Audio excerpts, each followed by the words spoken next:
할렐루야.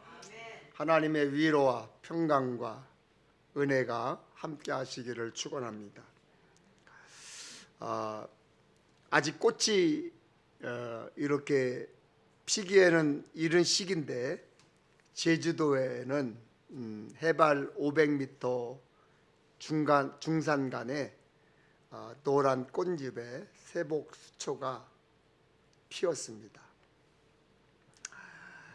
세복수초는 봄의 전령으로 불리는데요, 아주 굉장히 아름다워서 누가 찍어놓은 사진을 제가 살짝 빌려왔습니다. 너무 이쁘죠? 그런데 제주도에는 지금 아주 유채꽃이 또 쫙 피고 동백꽃이 아주 활짝 피었답니다. 저는 제대로 된 동백꽃을 본 적이 없어요. 그래서 여러분들에게 동백꽃을 좀 보여주고 싶어서 교회에 동백꽃을 좀 몇 개 갖다 놨는데 저 로비에만 한 몇 개 피고 말았습니다. 여러분들이 그거라도 이렇게 구경하셨으면 좋겠다라는 생각이 듭니다. 우리가 살고 있는 세상은 춥고 어두운 소식들이 천지인데 꽃사진을 보니까 제 마음속에도 이렇게 봄이 찾아오는 것 같습니다. 여러분에게도 새로운 하늘의 기운이 환하게 찾아들기를 소원합니다. 또 한 가지 지금 사진을 보고 계실 텐데요, 지금 사진은 뭐냐면 이번 겨울에 추위에 저 강화도 동막 해변에 바닷가가 저렇게 얼어버린 거예요. 바다가 일기예보에 다음 주까지 예년보다 춥다 이렇게 예보하고 있습니다. 조심하시면 좋겠다라는 생각이 듭니다. 우리나라의 경제 살림이 매우 좋지 않습니다. 최악의 취업 빙하기, 또 고환율, 또 금은값이 계속 치고 올라가서 뭐 언제까지 올라갈지 모르겠다 이렇게 이야기를 하고 있습니다. 어제 주일 준비로 잠시 이렇게 빵집과 마트를 들렸는데 뭐 빵 하나에 거의 10,000원에 가깝고요, 무 한 개, 뭐 시금치 한 단, 계란, 그리고 생선 한 마리 정도 사니까 제가 늘 우유를 먹기 때문에 우유까지 하나 사니까 50,000원이 훌쩍 넘었습니다. 금값이 한 돈에 100,000원이 넘었는데요, 이렇게 경제가 나빠졌습니다. 이렇게 저렇게 살면서 웃기도 하고 한숨 쉬기도 하고 울기도 하지만 여전히 살림살이가 좀 팍팍해요. 그죠? 살림살이가 팍팍해요. 그렇지만 일이 잘 안 되니 마음 상한 것도 있고, 일이 잘 안 풀리니 예수 믿어도 소용없네 라고 하는 생각이 들겠지만, 그래도 오늘 아침 눈을 뜨고 자리 박차고 일어나 예배하러 나온 것이 은혜요 축복입니다. 지금 살아있으니 감사입니다. 아멘. 여러분의 형편과 사정이 다 다르시겠죠? 그러나 오늘 살았다는 것이 얼마나 큰 은혜입니까? 더욱이 우리가 함께 예배 드릴 수 있으니 얼마나 감사입니까? 누구를 만나면 좋다고 말하고 칭찬하는 게 참 좋습니다. 잘생겼다고 그러고 이쁘다고 그러는 것이 참 좋습니다. 늘 하나님을 존중하고 이웃을 존중하는 일에 승리하시기를 축원합니다. 우리 교회의 2026년 비전이 존중인데, 하나님을 존중하면 하나님께서도 우리를 존중하고 하나님을 존중하지 않으면 하나님께서는 우리를 경멸하시리라라고 말씀하셨습니다. 여러분께서 1년 동안 또 평생에 하나님을 정말로 존중하는 마음을 가지고 사시면 하나님께서도 여러분을 존중하실 줄로 믿습니다. 우리는 지금 주연절을 보내고 있죠. 예수 그리스도께서 당신의 모습을 공적으로 처음 드러내심을 기념하는 절기가 주연절입니다. 그런데 우리는 이 주연절을 단지 예수님께서 당신의 모습을 드러내셨음을 기념하는 절기로만 생각해서는 안 됩니다. 예수님께서 이 세상에서 드러내신 세계가 어떤 세계였는지를 생각해 봐야 돼요. 그뿐 아니라 지금 나는 과연 어떤 세계를 드러내며 살고 있느냐? 예수의 세계를 드러내며 살고 있느냐? 아니면 세상 사람들과 똑같이 냄새 나는, 구린내 나는, 썩은 내 나는 그런 세계를 드러내며 살고 있느냐라고 하는 것을 살펴야 합니다. 하나님께서 나에게 하나님을 존중하며 살라고 예수님을 통해 새롭게 기회를 주셨는데요. 크리스천의 삶이 낯설면 안 되겠죠. 또한 내 주위의 이웃들이 우리를 낯설어하면 안 되겠죠. 그리스도인은 예수 그리스도의 십자가로 새로운 것, 늘 새롭고 바르게 살아가기를 축복합니다. 그것이 뭐냐? 예수의 마음을 품는 거예요. 그리고 예수의 삶을 드러내는 것입니다. 여러분, 우리가 살고 있는 세상이 조용하고 평안하지만은 않죠. 세계 곳곳에서 사건과 사고, 테러가 또 전쟁이 그치지 않고 있습니다. 평화가 좀 찾아오나 싶으면 또 테러와 전쟁과 분열이 일어납니다. 납치, 강간, 살인, 그런 범죄가 끊임없이 일어납니다. 이제는 미국에서는 불법 이민자를 처벌한다는 이유로 불법적으로 총 들고 가정에 침입을 하고 임신부를 위협하고 그리고 어린 5살짜리 아이까지 끌고 가는 그런 불법이 자행되고 있습니다. 엊그제에도 캄보디아에서 스캠에 연루된 사람 73명이 체포돼서 송환이 됐습니다. 저 사람들 때문에 우리나라의 많은 사람들이 많은 금전적 손해를 보고 가정이 파괴가 되고 고통을 당하고 있습니다. 그런가 하면 정치적 이념과 노선 차이로 지금도 갈등하고 싸우고 있고 또 지역과 인종이 달라 싸우고 종교로 비난하고 싸우다가 이제 국가 간 전쟁까지 일으키기도 하고 그런 일들이 주변에서 주위 나라에서 이루어지고 있습니다. 불의가 사라지지 않는 세상을 보면서 틀림없이 의로운 사람인데 고통받고 사는 것을 보면서 평생 예수를 잘 믿었는데 고난 속에 있는 것을 보면서 사람들이 의구심을 갖습니다. 하나님이 진짜 계시나? 하나님이 정말 계시다면 우리에게 진짜 관심이 있는가? 최소한 하나님 뜻대로 살려는 사람들은 지켜주셔야 되는 것 아닌가? 이런 질문은 나만 지금 이 시대에만 있는 질문이 아닙니다. 오래전 구약 시대에도 하나님 무엇 하십니까? 하나님 정말 계십니까? 하나님은 정말로 살아 계십니까? 라고 하는 울부짖음과 부르짖음의 사람들이 있었습니다. 남유다 선지자 하박국이 살던 때도 지금처럼 불의, 부도덕, 악행, 폭력, 폐역, 우상숭배 그런 것들이 판쳤어요.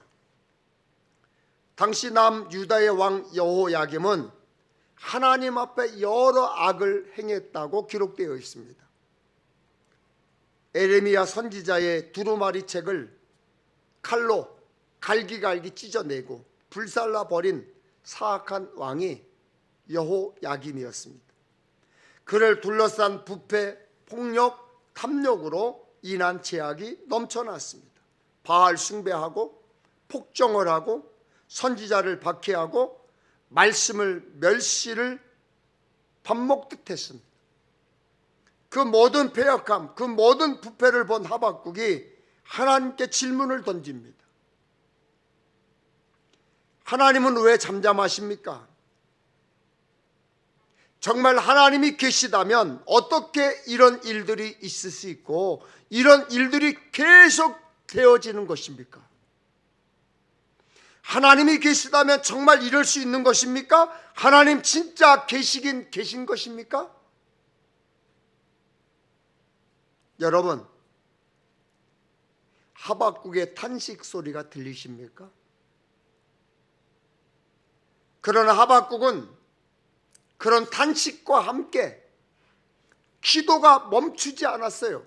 포기하지 않았습니다. 주저앉지 않았습니다. 절망하지 않았습니다. 사람들과 어울려 수군거리거나 당 같은 것을 만들어 고개 들고 대들지 않았습니다. 그렇다고 하나님을 피하거나 도망가지도 않았습니다. 요나처럼 불평하며 다른 곳으로 도망가려 하지 않았습니다.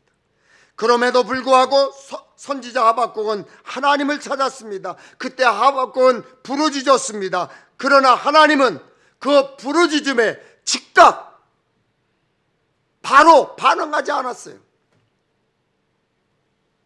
그때 하나님이 왜 냉담하셨는지, 왜 그때 하나님이 듣지 않으셨는지, 왜 하나님이 하박국의 기도 소리를 무시했는지, 왜 부르짖는 사람의 생각과 다르게 무관심하셨는지 지금도 알 수가 없습니다. 요즘 기독교인들이 갖는, 우리들이 갖는 의문과 같지 않습니까? 전심으로 도움을 구했는데, 금식하며 울었는데, 죽기 살기로 기도했는데 하나님이 내 기도를 듣지 않으신다고 판단하고 있지 않습니까? 그래서 낙심하고 돌아서서 기도를 쉬고 있지는 않습니까? 응답받지 못했다고, 축복받지 못했다고 그래서 돌아선 사람들도 있습니다. 여러분들 그렇지 않습니까? 백성의 죄, 나라의 부패, 악의적인 범죄인 강포를 보면서 기도했던 하박국이 하나님이 듣지 않으신다는 판단이 선자 하나님께 물었습니다.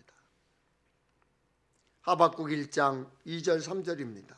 살려달라고 부르짖어도 듣지 않으시고 폭력이다 하고 외쳐도 구해주지 않으시니 주님 언제까지 그러실 겁니까? 어찌하여 나로 불의를 보게 하십니까? 어찌하여 악을 그대로 보기만 하십니까? 약탈과 폭력이 제 앞에서 벌어지고 다툼과 시비가 그칠 사이가 없습니다. 하우롱 하박국은 하나님께 언제까지, 어찌하여, 어느 때까지, 왜, why? 라고 물었어요. 어느 때까지입니까? 답답해 미치겠습니다. 그거예요. 왜 하나님은 남을 해치는 악의적인 행동인 강포를 보게 하십니까? 왜 하나님은 허황된 것, 죄악을 보게 하십니까? 왜 하나님은 착취를 당하는 폐역을 보게 하시나요? 왜 하나님은 파괴당하는 겁탈과 변론과 분쟁을 보게 하시나요? 라고 하박국이 하나님께 항변했습니다. 이해할 수 없다. 이해가 안 된다고. 이게 말이 되냐고. 그럴 수 없노라고. 그런데 여러분이나 제가 세상을 다 이해하고 살고 있습니까? 지금 세상 모든 것이 다 이해되기 때문에 받아들이고 사십니까? 지금 우리나라의 현실이 여러분 이해되십니까? 이해돼서 받아들이고 이해가 돼서 살아가고 있습니까?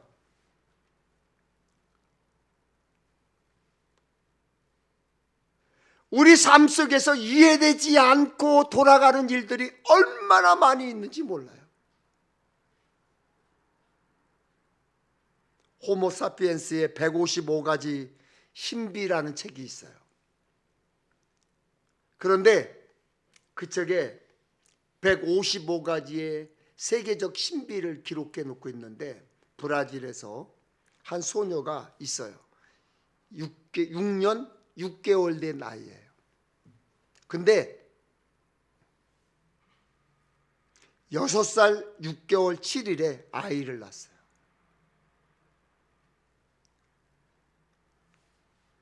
그러면 6살 6개월 7일 만에 아이를 낳았다면 임신은 5살 때 한 것인데 그 아이가 정상적인 아이였을까요? 이해가 안 되시죠? 18세기 1700년대에 러시아의 한 여인이 평생 69명의 자녀를 낳았어요. 그 중에 67명이 어른으로 성장을 했는데 두 쌍둥이가 16번, 세 쌍둥이 7번, 한 명씩 16번, 모두 39번 출산했다는 것을 여러분 이해하실 수 있어요? 없어요. 믿을 수 있습니까? 없어요. 여자들은 왜 수염이 안 납니까? 이해할 수 있어요? 사람마다 왜 혈액형이 다릅니까? 여러분 이해할 수 있습니까? 남자들은 왜 아이를 낳을 수 없습니까? 이해할 수 있어요? 여러분 다 이해하십니까? 사실 우리는 다 이해하지 못하고 세상을 살고 있어요. 이해가 되지 않으면서도 살아가고 있어요. 사람이 만든 자동차의 기능도 다 모르고 타고 있잖아요. 여러분이 사용하는 핸드폰 어떻게 작동되는지 그 원리를 다 알고 사용하고 있습니까? 모르잖아요. 모르기 때문에 사용하고 있는 거예요. 모르면서도 이해하며 사는 거예요. 사람은 세상 모든 것을 다 이해하고 살 수 있는 존재가 아닙니다. 그러니 당연히 우리는 하나님의 뜻을, 하나님의 일을 모두 이해할 수 있는 존재가 아니에요. 사실 우리가 하나님을 다 모르기 때문에 하나님을 향해 경외심을 갖는 거예요. 하나님을 향해 존중함을 갖는 거예요. 하나님을 이해하지 못하기 때문에. 하나님의 그 신비 때문에 더 사모하고 그 신비 때문에 더 믿음이 필요한 거예요. 하나님은 인간의 짧은 지혜와 이성으로 이해할 수 있는 분이 아니라는 거예요. 그래서 히브리서 11장 6절에 믿음이 없이는 하나님을 기쁘시게 못한다고 그랬어요. 믿음이 없으면 어느 누구도 하나님을 기쁘시게 할 수 없어요. 하나님을 기쁘시게 하려면 하나님의 살아계심을, 그를 찾는 자들에게 상 주시는 분임을 진짜 믿어야 하는 거예요. 하나님은 왜 하나님이 계획하시고 하시는 일에 대해 어느 때까지인지, 왜인지 설명해 주지 않으실까요? 설령 하나님이 하나님의 모든 것을 우리에게 알려준다 해도 우리는 다 이해하지 못합니다. 다 믿지 못합니다. 오늘 설교를 준비하면서 제 차 안에 있는 오래된 자동차 설명서를 꺼내서 읽어봤어요. 한 2시간에 걸쳐서 자동차 설명서를 뒤늦게 한 장 한 장 넘겨보았는데도요, 이해가 안 돼요. 자세히 설명해 놨는데도 이해가 안 되는 거예요. 그런데도 그 차를 어제 또다시 운전을 했어요. 어떻게 이 작은 머리로 창조주 하나님을 이해할 수 있어요? 어떻게 영원함과 무궁함을 이해할 수 있어요? 어떻게 우리가 이 작은 머리로 하나님의 계획과 섭리를 다 설명할 수 있어요? 대부분 사람들은 자신이 세상 모든 것을 다 이해할 수 없다는 것을 알아요. 세상 모두 다 이해하지 못한다는 것을 인정하면서도 자기가 이해한 것만 믿으려고 해요. 자기가 알고 있는 것만 믿는 경향이 있어요. 신앙은 이해의 바탕을 두는 게 아닙니다. 신앙은 이해하는 것이 아닙니다. 신앙은 믿는 것입니다. 아멘. 신앙은 믿는 것입니다. 그래서 성경 말씀도 자꾸 이해하려고 하면 삼천포로 빠지는 거예요. 성경 하박국을 쭉 읽어보면서 사용되는 주어가 달라지는 것을 발견할 수 있어요. 1장에서 중심은 나입니다. 내가 중심이에요. 1장을 한번 보세요. 2절에 내가 부르짖어도 듣지 않으시고 내가 강포로 말미암아 외쳐도 3절에 내게 죄악을 보게 하시며 겁탈과 강포가 내 앞에 있고. 그런데요, 3장으로 넘어가면 나에서 하나님으로 바뀝니다. 주어가 바뀌어요. 주어가 하나님이 됩니다.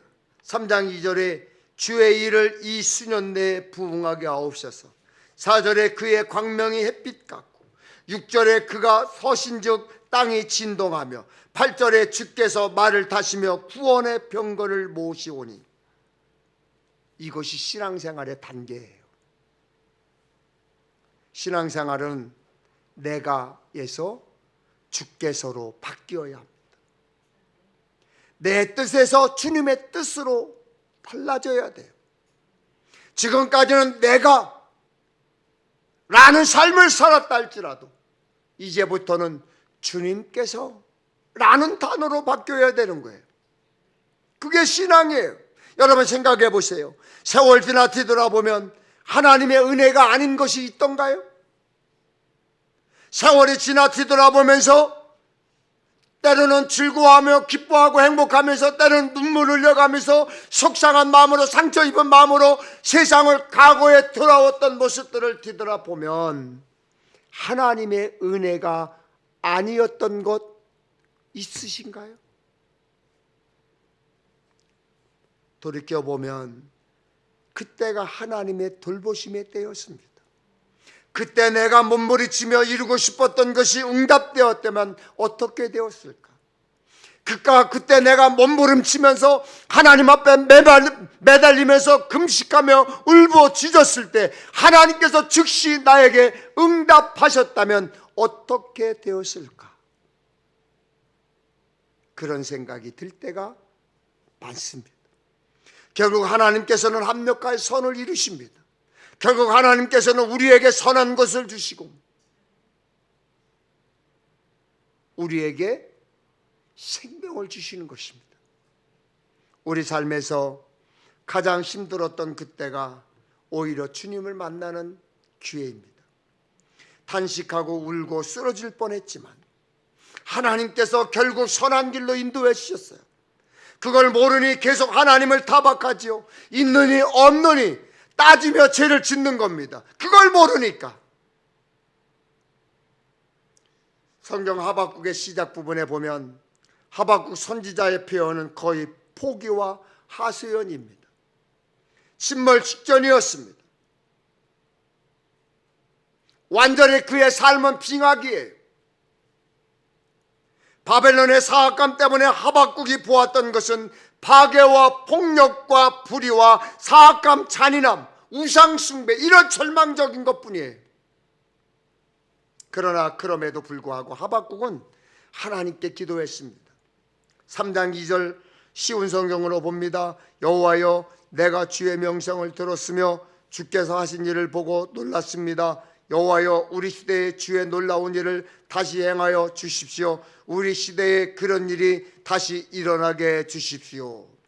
이제 하박국은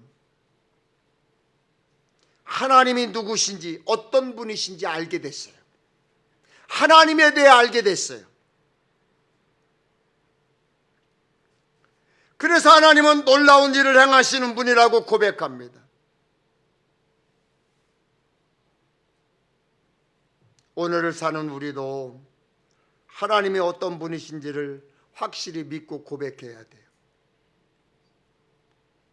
하나님은 하나님의 때, 하나님이 정하신 그때, 하나님이 계획하신 그때, 하나님이 섭리하신 그때 하나님의 일을 행하십니다. 하나님의 일을 하나님이 정하신 때 이루십니다. 그러므로 우리는 그때를 기다릴 줄 알아야 돼요. 그래서 신앙의 묘미는 어디에 있느냐? 기다림에 있는 거예요. 그게 묘미예요. 하나님이 이렇게 말씀하셨어요. 이 묵시는 정한 때가 있나니 그 종말이 속히 이르겠고 결코 거짓되지 아니하리라. 비록 더딜지라도 기다리라. 지체되지 않고 반드시 응하리라. 기다리라. 신앙의 묘미는 기다림이에요. 그때는 하나님이 정하시는 거예요.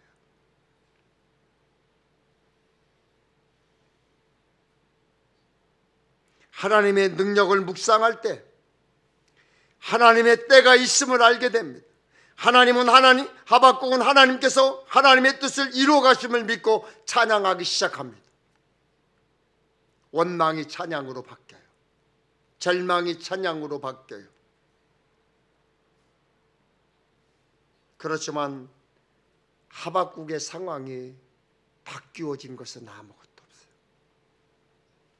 그런데 그의 입에서 이상하게 찬양이 흘러나오기 시작합니다.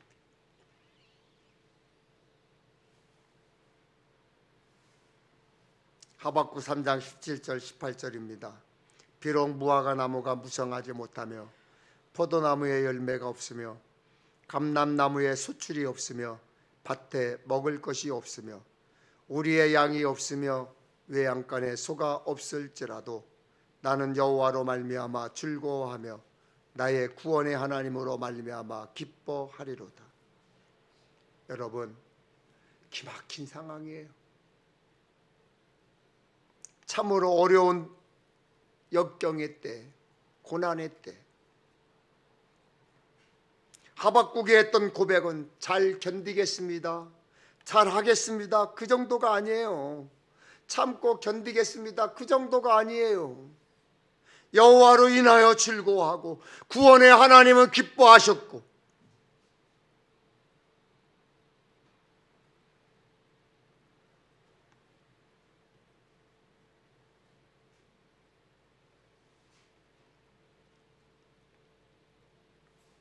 대부분의 사람들은 기뻐하기를 원합니다. 기쁨을 원해요.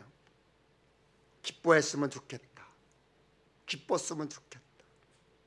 그렇게 생각하죠. 그러나 여러분, 기쁨은요, 조건이나 환경이나 상황에 오는 게 아니에요.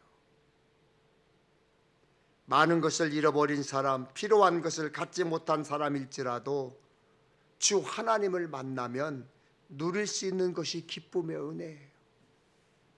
기쁨의 은혜예요.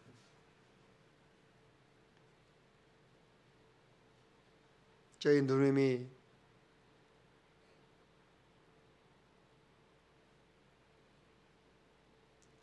큰 아이를 잃었습니다. 생때 같은 딸 48살에 하나님이 부르셨어요. 2년 전의 일이에요.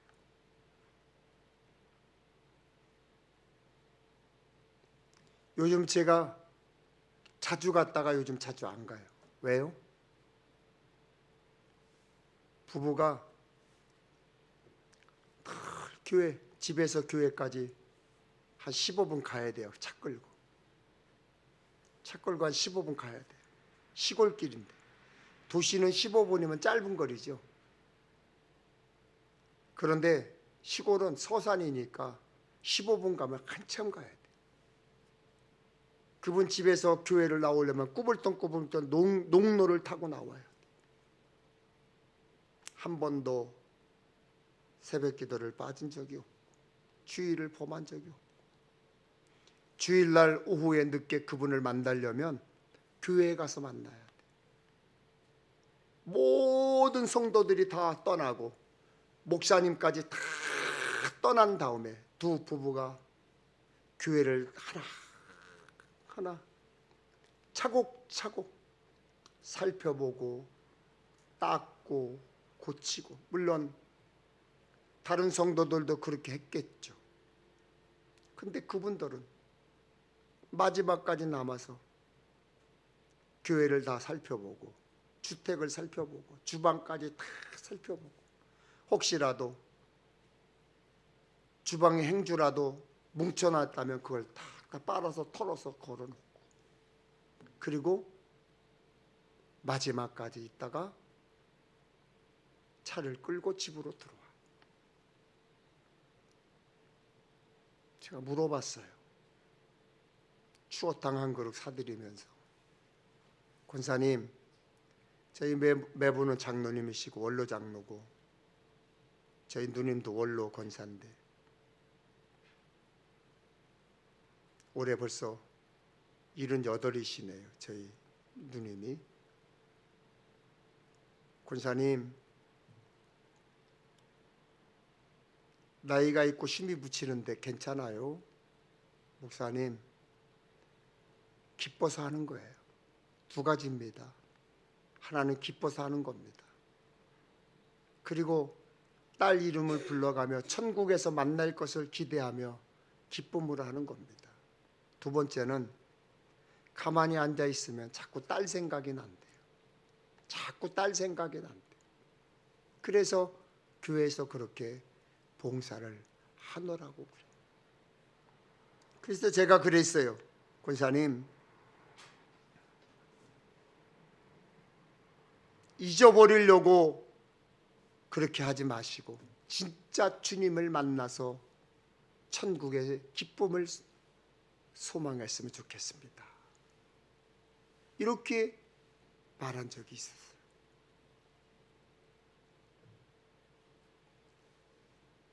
아무것도 달라진 게 없어요. 하박국에게 형편이 나아진 것도 아니에요. 그때의 남유다의 여호야김 시대에 이 나라 형편이 달라진 것도 아닙니다. 여호야김 왕이 달라진 것도 아니에요. 그럼에도 불구하고 그가 하나님을 찬양할 수 있었어요.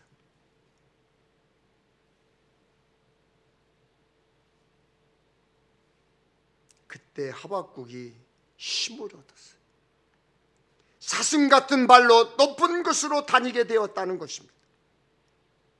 오래전, 제가 아주 오래전 전라남도 고흥군 소록도에 다녀온 적이 있었습니다. 안내하는 목사님이 정신병동에도 안내를 하고 일반 병동에도 안내를 하고 뭐 그랬습니다. 그런데 그때 한센병 환자들이 한 750명 정도가 살고 있었는데요. 제가 방문했을 때는 지금은 한 450명 정도 남았는데요. 2038년도가 되면 한센병 환자가 영수가 될 거라고 이제 예상을 한다고 그래요. 그런데 당시 안내하는 분이 환자를 만나면 꼭 목사님 기도해 주세요 그래. 저한테만 그런 게 아니라 거기 같이 간 목사님들에게 그렇게 부탁을 해요. 안내하시는 목사님께서, 목사님들 혹시 가다가 여기 안내하다가 한센병 환자들을 만나면 소록도 주민들을 만나면 꼭 안수해 주세요. 기도해 주세요. 그래요? 근데 여러분, 한센병이 뭐예요? 눈이 없지, 찌그러졌지, 손가락 발가락이 없는 분들 다 그래요. 그런 분들 머리에 손을 얹고 기도하려는데 무슨 말을 해야 될지, 무슨 기도를 해야 될지 입이 막혀서 힘들었어요. 정말로 고통스러웠어요.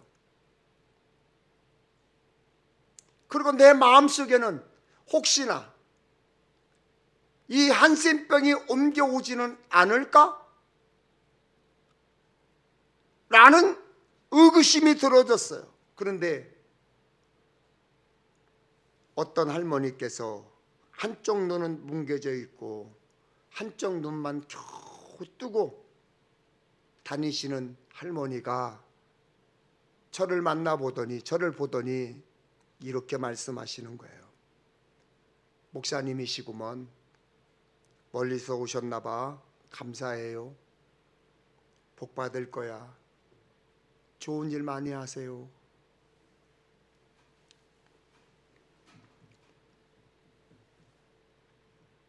그때 저는요, 울면서 병실을 다녔어요.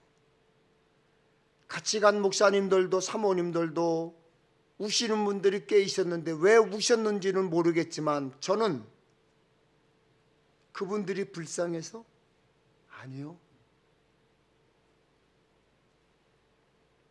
그분들이 안타까워서? 아니요.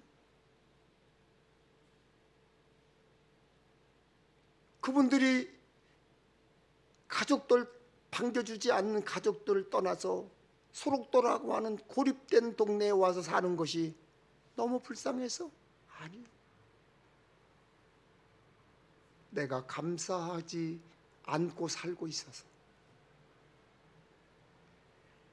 내가 감사하며 살지 못해서, 그분들의 감사하다는 말에 너무나 죄송해서 감사하지 못하고 살며 형식적이고 억지로 인색감으로 감사를 표현하며 살았던 것이 너무나 부끄럽고 죄송하고 하나님 앞에 죄로 느껴져서 울었던 거예요.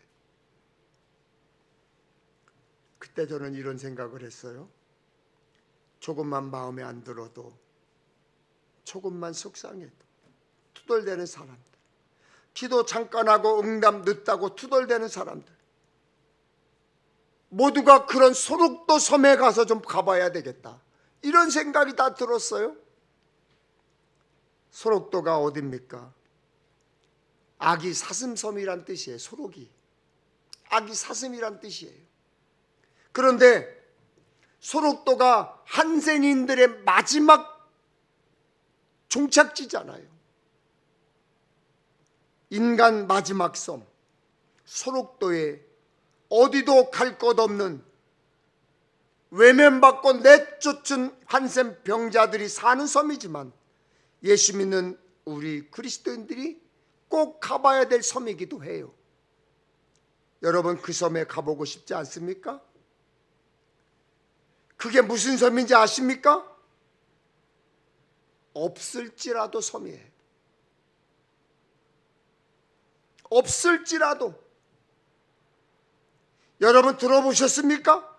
가보셨습니까? 살아보셨습니까? 없을지라도.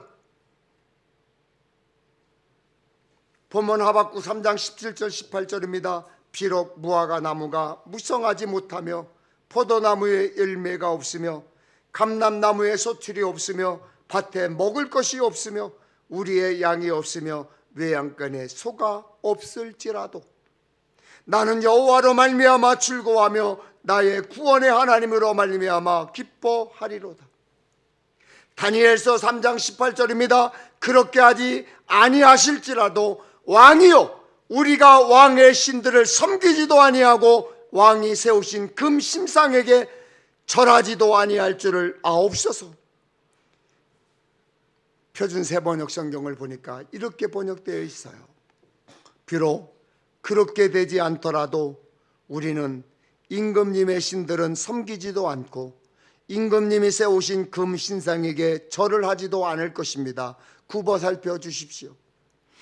쉬운 성경에는 이렇게 번역되어 있습니다. 왕이시여, 하나님께서 우리를 구해 주시지 않으셔도 우리는 왕의 신들을 섬기지 않을 것이며 왕이 세운 황금 신상에도 전하지 않을 것이니 그리 알아 주십시오. 우리는 없을지라도, 그리 아니하실지라도, 그럼에도 불구하고 감사하며 살아야 하는데, 없을지라도 근처에도 가보지 못하고 불평하고 투덜거리고 살고 있어요. 그곳이 예수 믿고 구원받은 우리가 가야 할 마지막 장소입니다. 사랑하는 여러분, 2026년 하박국처럼 우리의 생각과 상황과 계획을 뛰어넘으시는 하나님을 존중하며 삽시다. 비록 없을지라도, 그리 아니하실지라도, 그럼에도 불구하고 나는 여호와를 인하여 즐거워하며 나의 구원의 하나님을 인하여 기뻐하리로다 고백하는 복된 삶의 주인공이 되시기를 주님의 이름으로 축원합니다. 우리 찬양할까요?